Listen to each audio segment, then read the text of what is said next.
기자추 만정입니다. 어제 충격적인 재판부의 선고가 있었습니다. 배우 선우은숙 씨, 전처죠. 전처 친언니를 강제추행한 혐의로 현재 재판을 받고 있었던 유영재 씨. 무려 징역 2년 6개월이 선고됐고 법정 구속됐습니다. 자, 앞서 검찰이 5년을 구형할 때도 초범임을 감안할 때 굉장히 높은 형량이다라고 했는데 초범임에도 곧바로 실형이 나오고 법정 구속이 된 겁니다.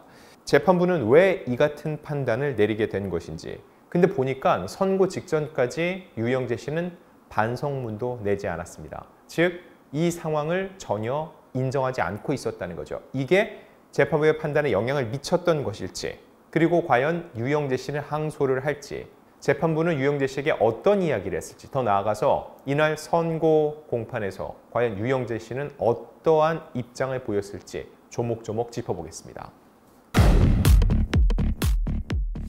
1월 23일 이 수원지법 성남지원에서 유영재 씨에 관한 선고 공판이 있었습니다. 자, 도망할 염려가 있다면서 2년 6개월을 선고하면서 법정 구속을 했는데, 그러면서 40시간의 치료 프로그램 이수를 명하고 아동, 장애인 관계기관의 취업 제한도 5년을 명령했습니다. 자, 앞서 검찰은 피해자가 제출한 녹취록상에서는 범행을 부인하지 않지만 재판 과정에서는 부인하고 있다. 죄질이 불량하다고 구형 사유를 밝혔습니다. 이게 무슨 의미일까요? 분명 녹취록을 보면은 본인이 잘못한 걸 인지하고 있고 인정하는데 정작 재판에 와서는 인정하지 않는다. 즉, 말이 바뀌고 있고 반성의 기미가 없다. 그래서 죄질이 불량하다고 봤는데 재판부 역시 이 부분을 그대로 받아들였습니다. 재판부의 판결 내용을 말씀드릴게요. 피고인과 변호인은 강제추행한 사실이 없다고 주장하나 피해자의 진술은 일관되고 비합리적이거나 모순된 부분이 없다면서 유영재의 죄가 모두 인정된다고 얘기를 했습니다. 그러면서 재판부는 피해자가 진술한 이 범죄 사실에 대해 범행 당시의 전후 상황, 그리고 구체적인 피해 내용, 피고인과 피해자 사이의 대화, 이게 바로 녹취록이죠. 당시 피해자가 느낀 감정을 상세하게 진술한 것을 근거로 해서 피해자 진술, 즉 선우은숙 씨 친언니의 진술의 신빙성이 높다고 본 겁니다. 자, 구체적으로 예를 들어볼게요. 재판부는 2023년 4월 14일 피해자와 피고인의 전화 통화를 살펴보면 사과를 요구하는 피해자에게 피고인이 여러 차례 사과를 했고, 전화 통화가 부자연스러운 정황을 찾아볼 수 없고 유명 여배우의 언니인 피해자가 피고인을 무고할 동기가 있을 리 없다고 판단했습니다. 즉, 그 녹취록이 결정적 증거가 될 수 있다고 볼 수 있어요. 그 전화 통화가 자연스럽다. 즉, 무언가 짜여진 게 아니라 정말 두 사람이 경험했었던 내용을 바탕으로 대화를 한 것처럼 보인다는 얘기고, 여기서 여러 차례 사과를 한다. 즉, 피해자, 친언니의 피해 주장에 대해서 유영재가 인정을 한 것으로 재판부는 판단을 했다는 겁니다. 그러면서 유영재는 무슨 얘기인 줄 아는데 그렇게 느낄 줄 몰랐다. 수치심을 줄 의도가 아니었다고 말하면서 여러 차례 이건 선우은숙에게 알릴 수 없다고 말했다고 얘기를 했습니다. 즉, 앞서 친언니의 주장을 재판부가 모두 받아들인 거예요. 이런 일이 있었다는 걸 인정하면서도 선우은숙에게는 알리지 말라라는 얘기를 유영재 씨가 했다는 거죠. 자, 그리고 구체적 범죄 정황에 대해서 더 들여다보겠습니다. 2023년 3월경 범행과 관련해 피고인이 주장하길 피해자가 강아지를 안고 있어서 가슴 부위가 전부 가려져서 브래지어를 착용하고 있어서 그 위에 신체 부위를 비트는 건 불가능하다고 주장하며 피해자가 강아지를 안고 있는 사실을 제출했지만 이를 받아들이지 않는다고 얘기를 했습니다. 즉, 앞선 주장에 보면은 특정 신체 부위를 유영재가 꼬집었다, 이런 굉장히 자극적인 주장이 있었는데 이 부분에 대해서 유영재 씨는 부인했습니다. 그러면서 강아지를 안고 있었고 속옷을 입고 있었기 때문에 이게 불가능하다면서 사진을 제출했는데 이걸 재판부가 받아들이지 않은 거죠. 또한 2023년 4월 범행과 관련해서도 자고 있는데 무거운 게 눌려서 깼다는 피해자의 진술도 신빙성을 배척하기 어렵다. 즉, 신빙성이 있다고 본 겁니다. 그래서 재판부의 최종 판단은 뭘까요? 피고인과 피해자의 관계, 범행 경위, 내용, 수법에 비춰 죄질이 나쁘다. 죄질이 나쁘다는 건 검찰 구형 단계에서도 나왔던 표현입니다. 친언니는 유영재로부터 강제추행 피해를 당하면서 가정의 평화가 깨질 것을 우려해 장기간 피해 사실을 밝히지 못하며 이 사건 범행으로 큰 정신적 충격과 고통을 받았다라고 판시했습니다. 제가 볼 때 가장 큰 이유는 이겁니다. 왜 2년 6개월이 내려졌나?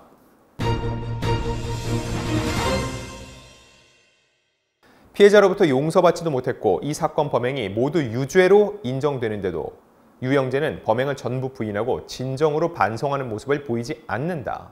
끝까지 무죄를 주장하면서 자신의 죄가 명백한데 이를 부인하기만 한다. 당연히 무죄를 주장하니까 용서를 구하지도 않고 사과를 하지도 않았다. 이 부분을 굉장히 나쁘게 봤다는 겁니다. 하지만 정상 참작 내용도 있습니다. 어떤 내용이냐? 다만 유영재는 성 관련 전과가 없다는 것, 그리고 지인들이 선처를 탄원하는 점은 유리한 정상으로 참작한다는 겁니다. 즉 초범이었다는 거, 그리고 더 나아가서 지인들이 선처를 구합니다 라고 얘기를 했다는 거, 이런 것들을 정상 참작했다는 건데 초범이기 때문에 줄여서 나온 최종 형량이 1심에서 2년 6개월. 이 상황을 정말로 전부 다 피해 사실을 받아들였고 그리고 죄질이 불량하다고 봤다. 이렇게밖에 볼 수 없을 것으로 보입니다. 자, 그럼 이런 판결에 대해서 유영재 씨의 현장 반응은 어땠을까요? 재판부가 마지막으로 할 말이 있냐고 물었다고 하는데 그때 유영재 씨는 스스로를 돌아보겠다 이렇게 짧게 말했다고 합니다. 스스로를 돌아보겠다. 이거 자체 놓고 보면은 사과나 반성의 뜻을 보였다고 보기는 어려울 것으로 보입니다.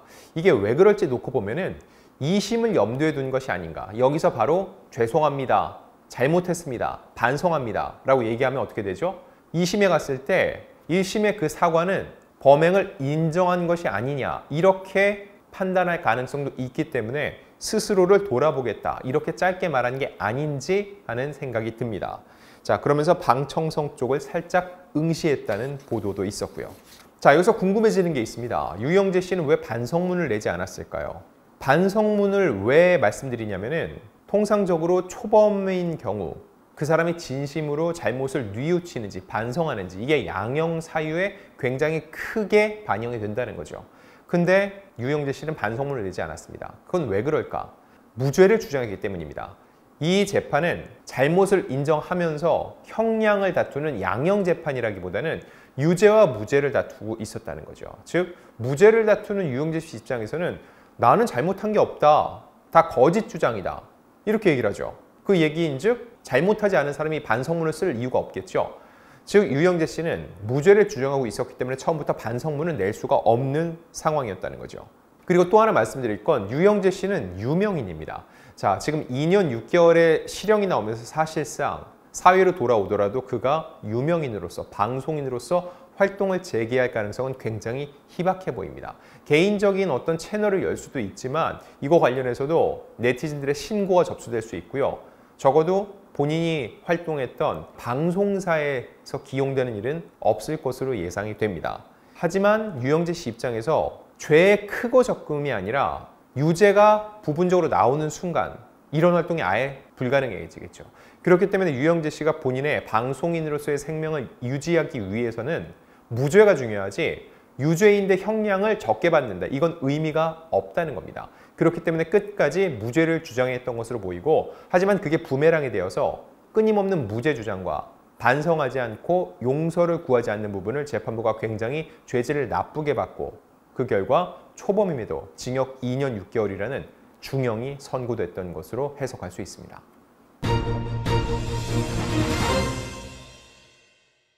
자, 유영재 씨 이 사건이 처음 불거졌을 때 본인의 유튜브 채널을 통해서 이런 얘기를 했습니다. 죽어도 지워지지 않을 형벌과 같은 성추행이라는 프레임을 씌웠다. 내가 이대로 죽는다면 더러운 성추행이 사실로 끝날 것이므로 법적 다툼을 하게 됐다고 이야기를 했습니다. 하지만 긴 재판 끝의 결과는 유영재 씨의 유죄가 인정됐고 무려 2년 6개월의 실형이 선고됐습니다. 여기서 하나 궁금해지는 건 과연 유영재 씨는 항소를 할까요? 저는 항소를 100% 할 것이라고 생각을 합니다. 왜냐하면 1심 선고를 통해서 유영재 씨가 방송인으로서의 활동 가능성이나 명예는 대부분 실추됐다고 봅니다. 이 상황에서 이제 유영재 씨가 할 수 있는 건 뭐가 있을까요?